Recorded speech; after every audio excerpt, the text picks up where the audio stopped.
अकबर के दरबार में बहुत से दरबारी थे। उनमें सुल्तान खां बहुत धूर्त था। जब भी मौका मिलता वह बादशाह के कान भरता रहता। वह हमेशा बीरबल का विरोध करता था, किंतु वह यह भी जानता था कि बादशाह अकबर बीरबल को बहुत ज्यादा चाहते हैं। वह दरबार में अपनी हैसियत मजबूत करना चाहता था। वह चाहता था कि उसके बेटे को दरबार में कोई पद मिल जाए। इसके लिए उसने सोचा, मैं हर दिन अपने बेटे को दरबार में ले जाया करूंगा और मौका मिलते ही जहांपनाह से उसकी सिफारिश करूंगा। बीरबल की तेज आंखों से यह बात छिपी हुई न रह सकी। उन्होंने सोचा कि सुल्तान खां अपने शैतान बेटे को अपने साथ लाने लगा है। दरबार में खजांची का पद खाली है। वह इस पर अपने बेटे को नियुक्त कराना चाहता है। एक बार की बात है, दरबार लगा हुआ था। तभी अकबर ने देखा कि सब लोग आ गए हैं। बीरबल अभी तक दरबार में नहीं आए हैं। उन्होंने पूछा, बीरबल कहाँ हैं? उनके पास खड़े हुए सेवक ने बताया, वे अभी तशरीफ नहीं लाए, जहांपनाह। अकबर के चेहरे पर थोड़ी नाराजी दिखाई दी। सुल्तान खां ने बादशाह की ओर देखा और मन ही मन खुश हुआ। उसने अपने बेटे से कहा, बादशाह सलामत बीरबल से नाराज लग रहे हैं। यही मौका है अपनी बात कहने का। वह अपनी जगह से उठा और बादशाह से निवेदन किया, जहांपनाह, आजकल बीरबल दरबार के प्रति लापरवाह हो गए हैं। उन्हें दरबार के वक्त का पाबंद तो होना ही चाहिए। अकबर ने कहा, लगता है उन्हें सबक सिखाना पड़ेगा। सुल्तान खां ने उनकी हाँ में हाँ मिलाई और बोला, जी जहांपनाह। इस पर अकबर बादशाह ने सुल्तान खां से कहा, सुल्तान खां, तुम ही कोई तरीका बताओ। सुल्तान खां बोला, जी, आज आप उनकी कोई बात नहीं सुनिएगा। वे कुछ भी कहें, उसका एक ही जवाब दीजिएगा, नहीं। बादशाह अकबर ने उसकी बात का समर्थन करते हुए कहा, ठीक है, उनकी हर बात के जवाब में मैं नहीं कहूंगा। अकबर ने मन में सोचा, यह बीरबल को फंसाने की नई चाल है। देखते हैं कि इस बार बीरबल अपना बचाव किस प्रकार करते हैं। कुछ देर बाद बीरबल दरबार में उपस्थित हुए। उनके बैठने से पहले ही अकबर ने पूछा, बीरबल, तुम्हें देर कैसे हो गई? बीरबल ने उत्तर दिया, जहांपनाह, मेरी पत्नी की तबीयत ठीक नहीं थी, इसलिए।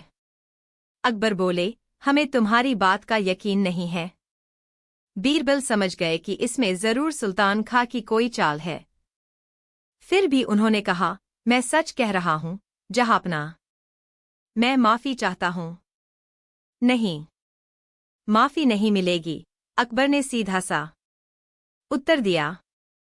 ठीक है जहांपनाह, तो फिर राजकाज के मामले निपटाए जाए, बीरबल ने निवेदन किया। इस पर अकबर ने फिर नहीं में उत्तर दिया। बीरबल समझ गए कि आज बादशाह हर बात पर नहीं कहेंगे। उन्होंने पुनः निवेदन किया, तो फिर मुझे घर जाने की आज्ञा दी जाए। किंतु अकबर ने फिर कहा, नहीं, हरगिज नहीं। बीरबल ने देखा कि सुल्तान खां के चेहरे पर मुस्कान है। वह अपने बेटे से धीरे धीरे कुछ वह कह रहा था। तभी बीरबल को एक नई युक्ति सूझी। उन्होंने निवेदन किया, जहांपनाह, आपसे एक प्रार्थना है। सुल्तान खां के बेटे को नया खजांची नियुक्त कर दें। बादशाह अकबर तो आज नहीं कहने का मन बना चुके थे। उन्होंने जोर देकर कहा, नहीं बीरबल, नहीं। बीरबल ने झुककर आदाब किया और बोले, आपकी जैसी मर्जी, जहांपनाह। अकबर समझ गए कि बीरबल ने सुल्तान खां के तीर से ही सुल्तान खां को घायल कर दिया है। उनके चेहरे पर मुस्कुराहट आ गई। दूसरे दिन दरबार में बीरबल ने देखा कि सुल्तान खां और उसका बेटा दोनों अनुपस्थित थे। वह मन ही मन बोले, चलो, उस धूर्त से छुटकारा मिला। अकबर एक कुशल सम्राट तो थे ही, वे अपने सगे संबंधियों और परिचितों का ख्याल रखने वाले बेहतर इंसान भी थे।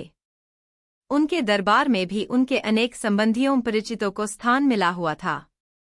इन्हीं में उनका एक परिचित था अजमल खान। अकबर उसे दूध भाई कहा करते थे। अजमल खान की माता शाही महल में आया का काम करती थी। अजमल खान की माता ने ही अकबर को शैशवावस्था में पाला था। उसने अकबर को दूध भी पिलाया था, जिसके कारण अकबर उसके पुत्र अजमल खान को सगे भाई से बढ़कर मानते थे और भरे दरबार में भी उसे दूध भाई कहकर ही बुलाते थे। अकबर के इस प्रेम के कारण अजमल खान बहुत गुरूर में रहता था और अक्सर दरबारियों के सामने शेखी बघारता था।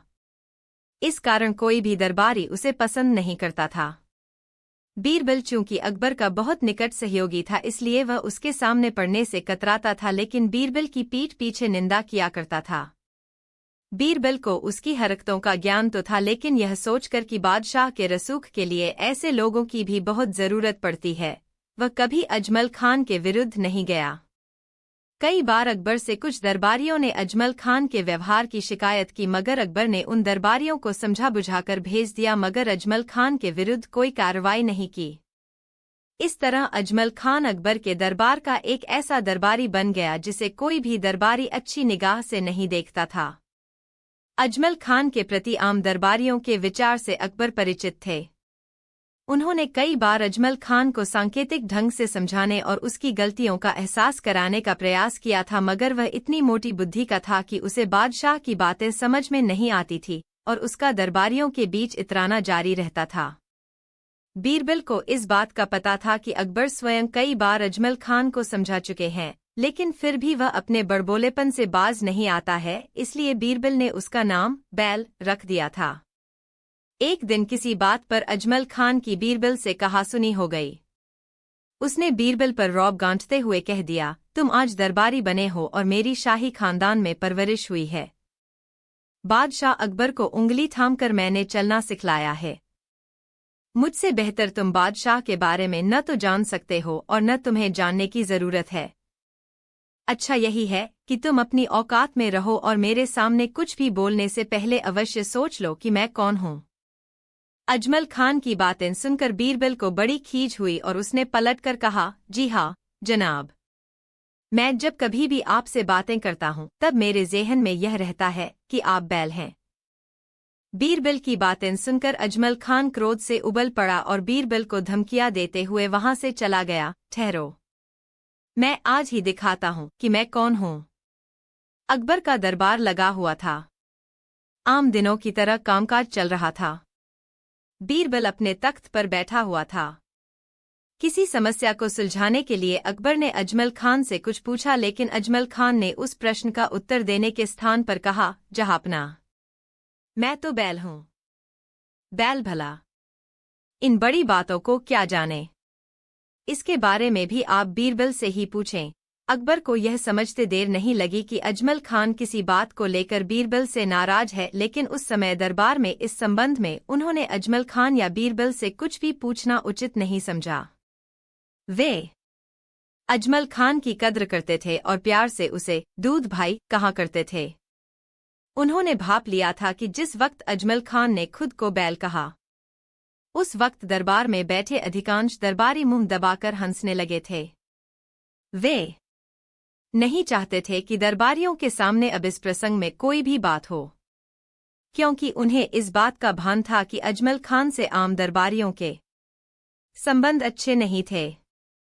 उन्हें आशंका थी कि कहीं अजमल खान के मुंह से फिर कोई तर्कहीन बात निकली तो आम दरबारियों को ठहाका लगाने का अवसर मिल जाएगा, और अकबर नहीं चाहते थे कि दरबार में कुछ भी ऐसा हो जिससे दरबार की मर्यादा भंग होती हो। दरबार के समापन के समय अकबर ने अजमल खान और बीरबल दोनों को रोक लिया। दरबारियों की आंख से यह बात छुपी नहीं रही। ऐसे दरबारी बीरबल से ईर्ष्या तो करते थे, किंतु बीरबल की मेधा शक्ति से वे प्रभावित भी थे, इसलिए उनके मन में बीरबल के प्रति सम्मान का भाव था। जबकि अजमल खान भी दरबारी था, उसके दंभ के कारण ही दरबार का कोई भी व्यक्ति उसे पसंद नहीं करता था। जब दरबारियों ने अकबर द्वारा बीरबल और अजमल खान को रोके जाते देखा तो स्वाभाविक रूप से उनके बीच अजमल खान और बीरबल दोनों ही चर्चा का विषय हो गए। एक दरबारी ने कहा, मुझे तो लगता है कि आज किसी बात पर बीरबल ने अजमल खान को फटकार लगाई है। दूसरे ने कहा, लगता क्या है? अरे भाई, बीरबल से जरूर अजमल खान ने दंभ में आकर बादशाह से अपनी निकटता का एहसास कराया होगा। भला बीरबल जैसा आदमी इस तरह की बात से प्रभावित हो सकता है? उसने पलटकर अजमल खान को बैल कह दिया होगा और बादशाह का करीबी होने के कारण अजमल खान ने बादशाह के सामने कटाक्ष करते हुए यह बात इसलिए उठाई होगी कि बादशाह उससे पूछेंगे ही कि बीरबल ने उसे क्या कहा है और उसे बीरबल के विरुद्ध अपनी भड़ास निकालने का मौका मिल जाएगा। तीसरे ने कहा, हाँ दोस्त, मुझे लगता है कि तुम्हारा अनुमान सही है। चौथे ने कहा, बिल्कुल ठीक। और बादशाह ने जानबूझकर उस समय इस प्रसंग को महत्व नहीं दिया। वे धायपुत्र अजमल खान को भी नाराज करना नहीं चाहते। यह उनकी मजबूरी है और बीरबल जैसे दीवान का वे अपमान भी होने देना नहीं चाहते, क्योंकि कुछ भी हो लेकिन यह मानना ही पड़ेगा कि बीरबल अकबर के दरबार की शान है। दरबारी जैसे जैसे दरबार से दूर होते जा रहे थे वैसे वैसे उनकी बातें खुले स्वर में होने लगीं। आम दरबारियों के चले जाने के बाद अकबर ने अजमल खान से पूछा, दूध भाई, आखिर बात क्या है? आप क्यों दरबार में खुद को बैल बता रहे थे? जहांपनाह, आपके दरबार के सबसे काबिल दरबारी ने मुझे बैल कहा। इसलिए, संक्षिप्त सा उत्तर दिया अजमल खान ने। दूध भाई, आपको कुछ भी बोलते समय इस बात का तो ख्याल रखना ही चाहिए कि मैं आपकी कितनी कद्र करता हूं। आप शाही महल से जुड़े हैं। इस दरबार में आपका महत्व कुछ खास है। आपको अपनी और दरबार की मर्यादा का ख्याल अवश्य रखना चाहिए। यदि आप ही दरबार में अमर्यादित ढंग से बोलेंगे तब अन्य दरबारी क्या करेंगे? अकबर ने समझाते हुए अजमल खान से कहा। अकबर की बात सुनकर अजमल खान तैश में आ गया और बोला, जहांपनाह, आप तो मुझे ही समझाने लगे, मानो मैंने दरबार में कोई असभ्यता का नमूना पेश कर दिया हो। मगर मुझे जिसने बैल कहा उससे आपने यह पूछने की जरूरत तक नहीं महसूस की कि आखिर उस शख्स ने मेरे साथ इस तरह की गुस्ताखी क्यों की? अकबर की भी इच्छा हुई कि वे अजमल खान को कह दें, दूध भाई, तुम समुच अक्ल से बैल हो, मगर बादशाह होने के कारण उनके कुछ भी बोलने की अपनी एक मर्यादित सीमा थी, इसलिए उन्होंने सब कुछ समझते हुए भी पूछा, आखिर आपको बैल किसने कहा? अजमल खान ने चिढ़े स्वरों में कहा, तो अब मुझे यह भी बताना पड़ेगा कि मुझे जिले लाही के चहेते दीवान बीरबल ने बैल कहा है। क्यों बीरबल? दूध भाई को तुमने बैल कहा है? अकबर ने बीरबल की तरफ मुखातिब होते हुए पूछा। जी हाँ, जहांपनाह, संक्षिप्त सा उत्तर दिया बीरबल ने। क्यों? अकबर ने पूछा। जहांपनाह, इस प्रश्न का उत्तर सप्रमाण में कल दरबार में दूंगा। आज और अभी मुझे क्षमा करें, बीरबल ने अकबर से गुजारिश की। अकबर को भी बीरबल के उत्तर से उत्सुकता हो गई कि आखिर बीरबल ऐसा क्या प्रमाण प्रस्तुत करेगा जिससे अजमल खान बैल सिद्ध हो जाए। उन्होंने तत्क्षण ही बीरबल के प्रस्ताव को स्वीकार कर लिया और अजमल खान से कहा, ठीक है दूध भाई, मैं तो नहीं चाहता था कि इस प्रसंग में कोई भी बात दरबार में हो, मगर आप और बीरबल दोनों ही ऐसा चाहते हैं, इसलिए अब इस प्रसंग में कल दरबार में ही बातें होंगी। उस दिन अकबर ने उन दोनों को बिना किसी निर्देश के वापस भेज दिया। दूसरे दिन अकबर का दरबार लगभग भर चुका था। अजमल खान सबसे पहले आकर अपनी जगह पर बैठ चुका था, मगर बीरबल का पता नहीं था। दरबार की कार्यवाही शुरू हो चुकी थी। बीरबल का तब भी आगमन नहीं हुआ था। अजमल खान बेचैनी से अपनी जगह पर पहलू बदल रहा था। दोपहर हो चली और तब भी जब बीरबल नहीं आया तो अजमल खान बेसब्र हो गया और उसने अकबर से कहा, जहांपनाह, आखिर बीरबल दरबार से नदारद क्यों हो गया? भला वह किसी आदमी के बैल होने का क्या प्रमाण देता? वह राजधानी छोड़कर फरार न हो जाए, इसके लिए जरूरी है कि आप उसे सिपाही भेजकर गिरफ्तार कराएं और दरबार में बुलवाएं। जबकि अकबर यह समझ रहे थे कि बीरबल के दरबार से गायब होने के पीछे भी कोई खास मकसद है। मगर अजमल खान ने पुनः अपनी बात पर जोर देते हुए कहा, आलीजा, दरबार को इंतजार के लिए मजबूर करना भी अपने आप में जुर्म है। आप किसी ऐसे व्यक्ति को तरजीह न दे जिससे दरबार का अनुशासन भंग होता हो। सिपाही भेजकर बीरबल को दरबार में बुलवाएं। अभी अजमल खान की बात पूरी भी नहीं हुई थी कि बीरबल एक बछड़े को हाँकता हुआ दरबार में आया। दरबार में प्रवेश करते ही उसने कहा, माफ कीजिएगा जहांपनाह, मैं अपने दूध भाई के साथ आज दरबार में आया हूँ। दूध भाई को दरबार में आने लायक बनाने में मुझे वक्त लगा। मेरे दूध भाई समझाने पर भी नहीं समझते हैं, इसलिए मानव नॉवल में वक्त कुछ ज्यादा ही लग गया। क्या मजाक है बीरबल, अकबर ने नाराजगी जाहिर करते हुए कहा। यह बछड़ा तुम्हारा दूध भाई है? जी हाँ जहांपनाह, यह बछड़ा उसी गया का बेटा है जिसका दूध पीकर मैं बड़ा हुआ हूँ। इस नाते यह मेरा दूध भाई ही हुआ न? और मैं अपने दूध भाई से बहुत प्यार करता हूँ। मेरा यह दूध भाई भविष्य का बैल है, इसलिए भी इसका ध्यान रखना मेरा फर्ज है, बीरबल ने कहा। बीरबल के कटाक्ष को अकबर ने तो समझा ही, तमाम दरबारी भी समझ गए और ठहाका लगाकर हंस पड़े। सके एक नहीं हंसा तो अजमल खान। अकबर भी हंसे बिना नहीं रहा। उसने इस ठहाके के बीच ही कहा, जहांपनाह, यह चतुर आदमी दरबार का ध्यान उस मूल प्रश्न से हटाना चाह रहा है। उसे आज बताना होगा कि इसने मुझे बैल क्यों कहा। अजमल खान का सवाल सुनकर एक बार फिर दरबार में ठहाका गूंज उठा। अकबर ने भी हंसते हुए बीरबल से कहा, हाँ बीरबल बताओ। बीरबल ने कहा, जहांपनाह, आप अजमल साहब को दूध भाई कहते हैं, मैं इस बछड़े को दूध भाई कहता हूँ। आपने बचपन में अजमल साहब की माताजी का दूध पिया, इसलिए वे आपके दूध भाई हैं। मैंने बचपन में इस बछड़े की माँ का दूध पिया, इसलिए यह मेरा दूध भाई है। अजमल साहब बड़े हैं और यह बछड़ा उनसे छोटा। मैं बस इतना जानता हूँ कि बछड़ा जब बड़ा होता है तो वह बैल बनता है, इसीलिए मैंने अजमल साहब को बैल कहा। मेरा बछड़ा भी तुनक मिजाज है और समझाने पर भी नहीं समझता। एक बार फिर दरबार में ठहाका गूंजा। अकबर भी हंसने लगे। अजमल खान का मुंह देखने लायक था। एक बूढ़ा तीर्थ यात्रा पर जा रहा था। जाने से पहले वह अपने मित्र के पास पहुंचा। उसने मित्र को एक थैली दी और कहा, मित्र, मैं तीर्थ यात्रा पर जा रहा हूं। अपनी यह थैली आपको सौंप रहा हूं। इसमें मेरी 1000 अशरफियां हैं। कृपया इन्हें संभाल कर रखिएगा। जब मैं तीर्थ यात्रा से लौटकर आऊंगा, यह थैली आपसे वापस ले लूंगा। कुछ महीनों बाद वह बूढ़ा वापस आया और अपने मित्र के पास पहुंचा। उसने मित्र से कहा, मित्र, अब मेरी थैली मुझे वापस कर दो। किंतु मित्र के मन में लालच आ गया। उसने बूढ़े से पूछा, तुम किस थैली की बात कर रहे हो? तुमने तो मुझे कोई थैली नहीं दी।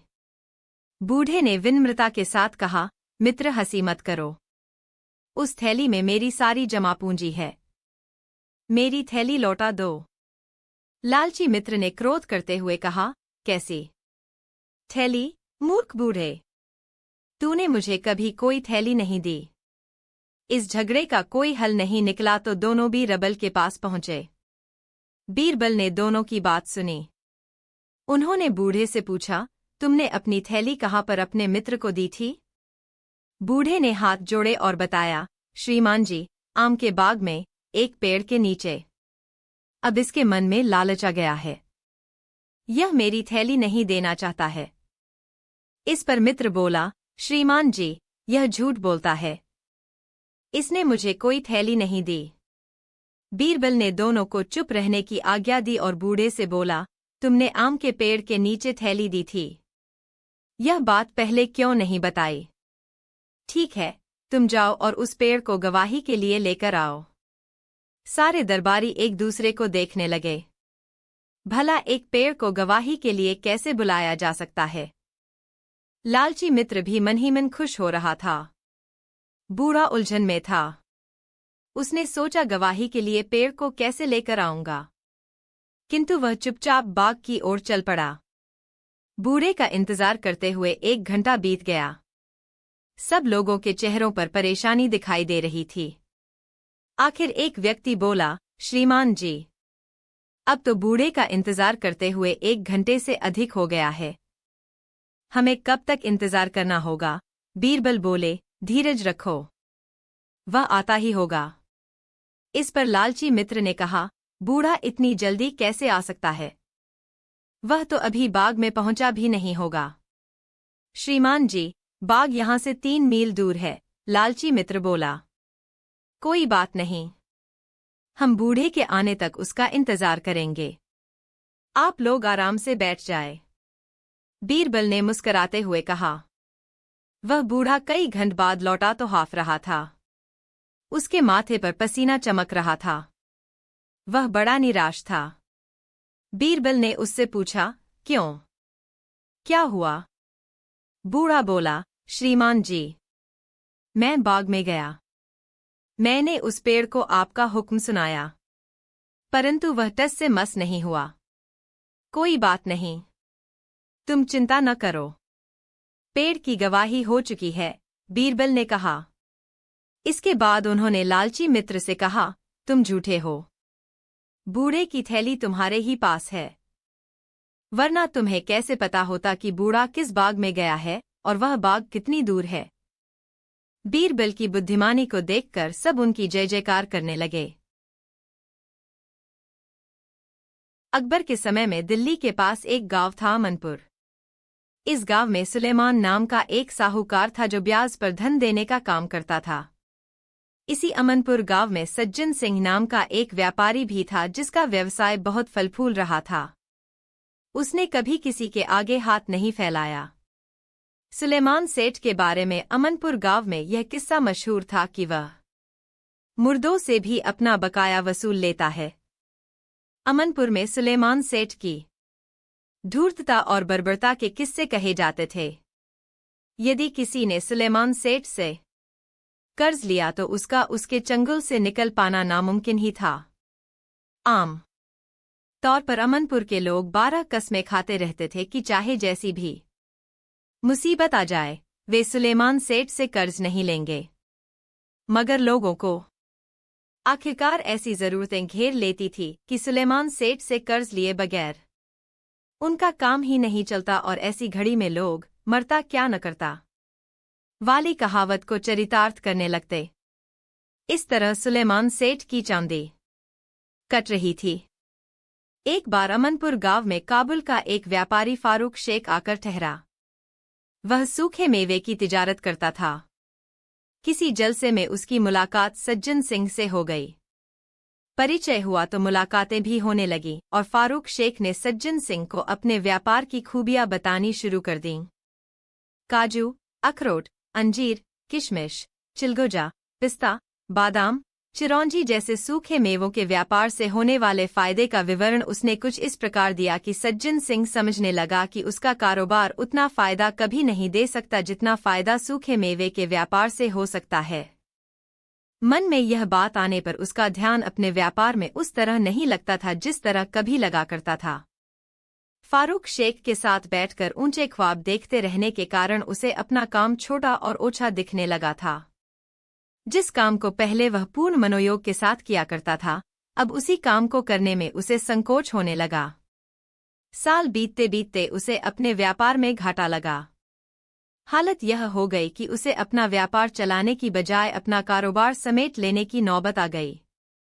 उसकी इस अवस्था की जानकारी उसके दोस्तों, यहाँ तक कि फारूक शेख को भी नहीं थी, जिसके साथ उसका रोज का उठना बैठना हो गया था।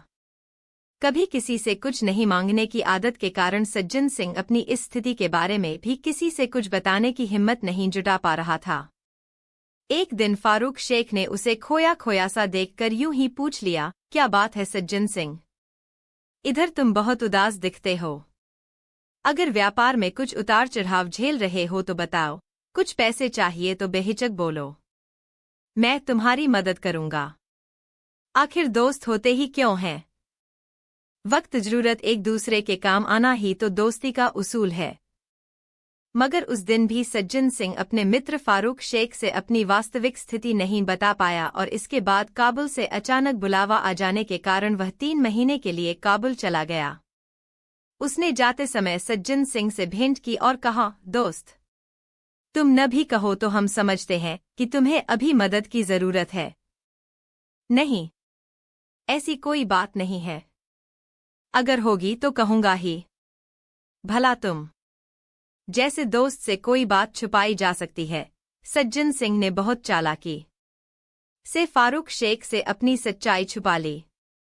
जाते जाते फारूक शेख ने सज्जन सिंह से कहा, सज्जन सिंह, मेरी एक बात याद रखना, मैं तुम्हारा दोस्त हूँ और हर हाल में तुम्हारे साथ हूँ। इधर मैं देख रहा हूँ कि तुम्हारा मन अब तुम्हारे कारोबार में नहीं लग रहा है, तो हो सकता है कि तुम अपना कारोबार बदलना चाहो। यदि ऐसा है तब भी मैं तुम्हारी हर तरह से मदद करूंगा। मैं 3 महीनों के लिए काबुल जा रहा हूँ। ठीक 3 माह बाद यहाँ लौट आऊंगा।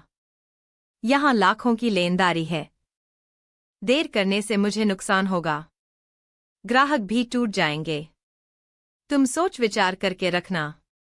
नया कारोबार करने के लिए यदि तुम्हें पैसों की जरूरत होगी तो बेहिचक मुझसे कहना, मैं तुम्हारी मदद करूंगा। सज्जन सिंह की इच्छा हुई कि वह अपने दोस्त से अपनी खस्ताहाली बयां कर दे, मगर न जाने कैसा संकोच उस पर हावी था कि वह फारूक शेख से कुछ भी कह नहीं पाया और वह काबुल चला गया। सज्जन सिंह की हालत दिनों दिन खराब होती गई। महीना बीतते बीतते उसे काफी नुकसान हो गया। अब उसकी माली हालत इतनी जर्जर हो चुकी थी कि उस पर महाजनों की देनदारियां बढ़ने लगी और अंततः महाजनों ने भी उसे टकासा जवाब दे दिया, पहले बकाया का भुगतान करो फिर माल की बात करो। लंबे व्यापारिक जीवन में यह पहला अवसर था जब सज्जन सिंह के ऊपर महाजनों का बकाया चढ़ा हुआ था और वह उनका भुगतान करने में असमर्थ था। ऐसे समय में उसे फारूक शेख की बड़ी याद आई। उसे इस बात का पछतावा होने लगा था कि जब उसने उससे मदद की पेशकश की थी तब क्यों नहीं उसने उसकी पेशकश मान ली। यदि उसने उससे वक्त पर मदद ली होती तो यह दिन देखने की नौबत नहीं आती। दुकान में रसद की कमी के कारण सज्जन सिंह के पास ग्राहकों का आना कम हो गया था। देनदारियां लग जाने के कारण सज्जन सिंह को साहूकार अब कंगला पुकारने लगे थे। विवशता की इस स्थिति में सज्जन सिंह को फारूक शेख की याद आ रही थी और उसके लौटने में अभी 2 माह का समय था। जिन दिनों सज्जन सिंह अपनी देनदारियों से परेशान था उन्हीं दिनों उसका एक महाजन उसके पास आया और अपने बकाये के भुगतान के लिए उस पर जोर डालने लगा। उस दिन सज्जन सिंह ने किसी तरह उस साहूकार से थोड़ी मोहलत ले ली और उसे विदा किया। इसके बाद बैठकर उसने अपनी तमाम देनदारियों का हिसाब किया। कुल मिलाकर 3 लाख रुपयों का भुगतान उसे अपने महाजनों को देना था। ऐसा नहीं करने पर उसके लेनदारों से उसके संबंध तो खराब होते ही, साथ ही बाजार में रहीस ही साख भी चली जाती। बहुत सोचने के बाद उसने तय किया कि सुलेमान सेठ से 2 माह के लिए 3 लाख रुपए कर्ज ले लिया जाए और 2 माह के बाद जब फारूक शेख वहां आ जाएगा तब वह फारूक से पैसे लेकर सुलेमान सेठ के पैसे वापस कर देगा और फारूक शेख के साथ ही मिलकर कोई नया धंधा शुरू कर लेगा। ऐसा सोच लेने के बाद सज्जन सिंह ने थोड़ी राहत की सांस ली। उस दिन वह चैन की नींद सोया और दूसरे दिन तड़के ही वह सुलेमान सेठ के पास पहुंच गया। सुलेमान सेठ अजीब किस्म का साहूकार था। उसने अपने मकान के आगे एक तख्ती लगा रखी थी, एक हुंडी बनाओ, जितना चाहो ले जाओ। सज्जन सिंह ने सुलेमान सेठ की धूर्तता की अजीबोगरीब कहानियां सुन रखी थीं, लेकिन आज मजबूरी में वह उसके दरवाजे पर खड़ा था। सुलेमान सेठ ने सज्जन सिंह को आदरपूर्वक बैठाया, उससे उसका कुशलक्षेम पूछा, फिर पूरे विश्वास के साथ कहा, देखो भाई सज्जन सिंह, मेरे पास आने का तो एक ही मकसद होता है, कर्ज लेना। वैसे यह अकबर का दरबार तो है नहीं कि बादशाह के दर्शन के लिए कोई आ जाए। सुलेमान सेठ का दफ्तर है जहां लोग आते हैं, हुंडी बनाते हैं और पैसे ले जाते हैं। जिस दिलेरी से मैं पैसे देता हूँ उसी दिलेरी से पैसे वसूलना भी जानता हूँ, इसलिए मेरा पैसा कहीं डूबता नहीं। बताओ तुम्हें कितने रुपए चाहिए? सुलेमान सेठ की आक्रामक लहजे में कही गई इस सीधी बात से सज्जन सिंह हिल गया। उसे स्मरण हो आया कि एक दोस्त की बारात में उसकी भेंट सुलेमान सेठ से हुई थी और उसने उससे कहा था कि इस गांव में ऐसा शायद ही कोई होगा जिसको जरूरत के समय सुलेमान की याद न आई हो। आज खुद को भी सुलेमान सेठ के पास बैठा महसूस कर सज्जन सिंह एक अनकही शर्मिंदगी झेल रहा था, मगर इसके बावजूद अपने महाजनों के तगादे से बचने के लिए उसके पास कोई और उपाय भी नहीं था। उसने अपने संकोच से उबरते हुए कहा, सुलेमान सेठ, मुझे 2 महीने के लिए 3 लाख रुपयों की जरूरत है। 2 माह के बाद तुम्हारे पैसे मैं सूद तुम्हें वापस कर दूंगा। अरे भाई, जब मूल लौटाओगे तो सूद भी लौटाओगे ही। हाँ, पक्का 2 माह के बाद पैसे वापस कर दोगे? सोच समझकर बोलो, सुलेमान ने कहा। हाँ हाँ, पक्का ही समझो, सज्जन सिंह ने बात बनती देखकर उत्साह में कहा। समझो, जैसी बात हमारे यहाँ नहीं चलती है सज्जन सिंह। 2 माह का मतलब 2 माह, न 1 घंटा कम न 1 घंटा ज्यादा। और पक्का का मतलब पक्का। बोलो, है मंजूर? तो बात आगे बढ़ाओ, सुलेमान सेठ ने ठसक से भरी आवाज में सज्जन सिंह से कहा। हाँ, मंजूर है। 2 माह का मतलब 2 माह। 2 माह में मैं तुम्हारे पैसे जरूर वापस कर दूंगा। सज्जन सिंह की आवाज में विवशता थी। नहीं तो मैं तुम्हारे शरीर से एक सेर गोश्त निकाल लूंगा जहां से मन चाहे, सुलेमान सेठ ने अपनी उसी ठसक भरी आवाज में कहा। अब जो करो। कहते हुए सज्जन सिंह ने हथियार डाल दिए। सुलेमान सेठ ने एक कागज पर सज्जन सिंह से हल्फनामा लिखवाया। मैं सुलेमान सेठ से 3 लाख रुपए कर्ज ले रहा हूं। यदि इसका भुगतान मैं 2 माह में नहीं कर पाऊं तो सुलेमान सेठ का हक होगा कि वह मेरे शरीर के किसी भी भाग से एक सेर मांस निकाल ले। हल्फनामा लेकर सुलेमान सेठ ने 3 लाख रुपए सज्जन सिंह को थमा दिए। लो, पूरे 3 लाख गिन लो। और हाँ, एक सेर मांस वाली बात याद रखना। अब जाओ और अपना काम करो, सुलेमान सेठ ने कहा। सज्जन सिंह के पास और कोई चारा नहीं था। 3 लाख रुपए लेकर वह सुलेमान सेठ के पास से उठ गया और वहीं से अपने साहूकारों के पास देनदारी निपटाने के लिए चला गया। देनदारियां निपटा लेने के बाद उसने कोई सामान किसी भी साहूकार से नहीं लिया। इसका एकमात्र कारण था कि उसका मन अपने धंधे से पूरी तरह उचट गया था। वह निश्चय कर चुका था कि फारूक शेख के आने पर उससे पैसे लेकर वह सुलेमान सेठ का कर्ज उतार देगा और उसी के साथ मिलकर ही कोई नया व्यवसाय शुरू कर लेगा। दिन बीतते रहे। जिस दिन 2 माह का समय पूरा हुआ उस दिन ही फारूक शेख अमनपुर पहुंचा और सीधे सज्जन सिंह के घर गया। सज्जन सिंह बेसब्री से उसका ही इंतजार कर रहा था। उसने फारूक शेख से अपनी पूरी व्यथा कह सुनाई और सबसे पहले सुलेमान सेठ का कर्ज उतारने की जरूरत बताई। फारूक शेख ने भी वक्त की नज़ाकत को समझते हुए बिना विलंब किए 3 लाख रुपए के साथ कुछ अतिरिक्त रकम अपने पास रखकर सज्जन सिंह के साथ सुलेमान सेठ के घर गया। सुलेमान सेठ ने उन्हें आया देखकर भी उन पर ध्यान नहीं दिया। सज्जन सिंह ने कहा, भाई सुलेमान सेठ, मैं तुम्हारा ऋण अदा करने आया हूं। सुलेमान सेठ ने मुंह बिचकाते हुए कहा, बहुत देर हो चुकी, तुम्हें सूद समेत सारे कर्ज की वापसी कल तक कर देनी थी। अब तो 2 महीने का समय बीत चुका। अब तो मैं तुम्हारे शरीर से एक सेर गोश्त का टुकड़ा निकालूंगा। यही ऋण अदायगी का तरीका शेष है। इसके अलावा कोई रास्ता नहीं है। सुलेमान सेठ की बातें सुनकर हताश होता हुआ सज्जन सिंह उससे आर्जुमिन्नत करने लगा, मगर सुलेमान सेठ अपनी उसी ठसक भरी आवाज में उससे कहता रहा, तुम अपना भी समय खराब कर रहे हो और मेरा भी।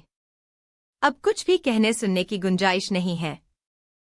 हलफनामे में सारी बातें स्पष्ट हैं, या तो तुम मुझे अपने शरीर से एक सेर मांस निकालने दो या मुझे न्यायालय में जाकर फरियाद करने दो। फारूक शेख ने भी सुलेमान सेठ को समझाने की बहुत कोशिश की, मगर सुलेमान सेठ कुछ भी सुनने को तैयार नहीं हुआ। अंततः मामला न्यायालय में पहुंचा। इस अजीबोगरीब हलफनामे को देखकर न्यायाधीश भी चकरा गया और उसने यह कहते हुए मामला बादशाह अकबर के दरबार में भेज दिया कि मौजूदा किसी भी कानून के तहत इस मामले की सुनवाई नहीं हो सकती। मामला पेचीदा है और इससे किसी की जिंदगी प्रभावित हो सकती है। इसलिए बादशाह सलामत खुद इस मामले की सुनवाई करें। अकबर ने जब मामले से संबंधित कागजात देखे तब उनकी अक्ल भी कोई राह नहीं खोज पाई और अंततः इस मामले पर विचार करने का जिम्मा बीरबल को सौंप दिया। बादशाह के हुक्म से सुलेमान सेठ और सज्जन सिंह की पेशी बीरबल के पास हुई। बीरबल ने सुलेमान सेठ से पूरी बातें सुनी और सज्जन सिंह ने इस बात की तस्दीक कर दी कि सुलेमान सेठ जो कुछ भी कह रहा है वह सच है। फिर बीरबल ने सज्जन सिंह से पूछा, क्या तुम अभी सुलेमान सेठ के 3 लाख रुपए में सूद वापस कर सकते हो? जी हाँ, सज्जन सिंह ने संक्षिप्त उत्तर दिया। बीरबल ने सुलेमान सेठ से कहा, तुम अपने रुपए सूद समेत लेकर अब सज्जन सिंह को जाने दो। मगर सुलेमान सेठ ने प्रतिप्रश्न किया, यह कैसा इंसाफ है? हलफनामे में इस बात का साफ जिक्र है कि 2 माह में 3 लाख रुपयों की महसूद वापसी नहीं होने पर सज्जन सिंह के शरीर से एक सेर मांस निकालने का हक मुझे होगा। मुझे मेरा हक चाहिए। बीरबल को आम तौर पर गुस्सा नहीं आता था, मगर सुलेमान सेठ की धृष्टता पर उसे गुस्सा आ गया। मगर अपने गुस्से को काबू में रखते हुए उसने गंभीर स्वर में सुलेमान सेठ से कहा, तुम अपना हक अवश्य पाओगे।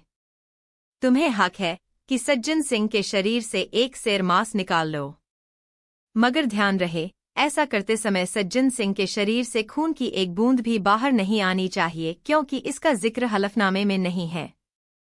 यदि मांस निकालते समय एक बूंद भी खून निकला तब तुम सज्जन सिंह की हत्या के प्रयास का दोषी माने जाओगे, क्योंकि मौजूदा विधान यही है।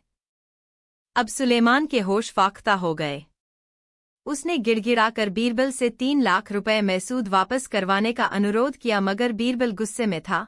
उसने कहा, तुम्हें यह अवसर प्रारंभ में प्रदान किया गया था, मगर तुम अपनी बेतुकी मांग पर अड़े रहे। अब तुम्हें वह अवसर प्रदान नहीं किया जाएगा, बल्कि अब तुम्हारे ऊपर मनमाने ढंग से लोगों का भयादोहन करने के आरोप में मुकदमा चलाया जाएगा। राज्य की ओर से चलने वाले इस मुकदमे का फैसला होने तक तुम्हें कारागार में रखा जाएगा, ताकि तुम किसी और को अपनी बर्बरता का शिकार न बना सको। बीरबल ने अपने इस निर्णय के तुरंत बाद सिपाहियों को निर्देश दिया कि वे सुलेमान सेठ को गिरफ्तार कर लें। अकबर के दरबार में ही सुलेमान सेठ की गिरफ्तारी हो गई। कुछ दिनों की सुनवाई के बाद उस पर आरोप साबित हो गया और उसे कारावास की सजा हो गई। फारूक शेख ने अपनी दोस्ती का फर्ज अदा किया और सज्जन सिंह को अपने व्यवसाय में हिस्सेदार बनाकर उसकी बिगड़ी दशा सुधारने में मदद की। आज भी लोग सज्जन सिंह और फारूक शेख की मित्रता की कहानी सुनाते हैं, जबकि अमनपुर गांव का वजूद अब नहीं रहा। कहते हैं कि अमनपुर गांव अब दिल्ली की सरहदों में शामिल है, न जाने किस नाम से। एक बार एक तेली और एक कसाई शिकायत लेकर बीरबल के पास आए। दोनों अपनी अपनी बात कह रहे थे। बीरबल ने उनको रोका और कहा, तुम लोग एक एक करके अपनी बात बताओ। पहले कसाई अपनी बात बताए। कसाई बोला, हुजूर, मैं अपनी दुकान में बैठा हुआ था। तब यह तेली मेरी दुकान में आया। इसने मुझसे तेल खरीदने को कहा। मैंने इससे कहा, तुम यहीं रुको, मैं अंदर से बर्तन लेकर आता हूं। जैसे ही मैं अंदर गया, इसने चुपके से मेरी रुपयों की थैली उठा ली और भाग गया। मैंने इसका पीछा किया और इससे थैली छीन ली। अब यह कहता है कि यह थैली इसकी है। कसाई की इतनी बात सुनकर तेली बोला, हुजूर, यह बात ठीक है कि मैं इसकी दुकान में गया था। इसने मुझसे तेल खरीदा और पैसे भी दिए। जब मैंने पैसों को रखने के लिए अपनी थैली खोली तो इसकी नीयत खराब हो गई। मेरी थैली में मेरी बिक्री के सारे रुपए थे। इसने मेरी थैली छीन ली। मैंने इसका पीछा किया और इसे पकड़ लिया। अब यह मेरी थैली लौटाने से इनकार करता है। मुकदमा बड़ा पेचीदा था। दोनों अपनी अपनी बात कह रहे थे। सुनने में दोनों की बात सच लगती थी। दरबार में बैठे अधिकारियों ने सोचा, देखें, ऐसे टेढ़े मामले का फैसला बीरबल कैसे करेंगे। बीरबल बुद्धिमान है, फिर भी। तभी बीरबल ने आदेश दिया, जाओ, एक कढ़ाई में गर्म पानी लेकर आओ। सभी लोग आश्चर्य में पड़ गए। आखिर गर्म पानी और कढ़ाई से मामले का क्या संबंध है? लेकिन बीरबल के आदेश का पालन किया गया।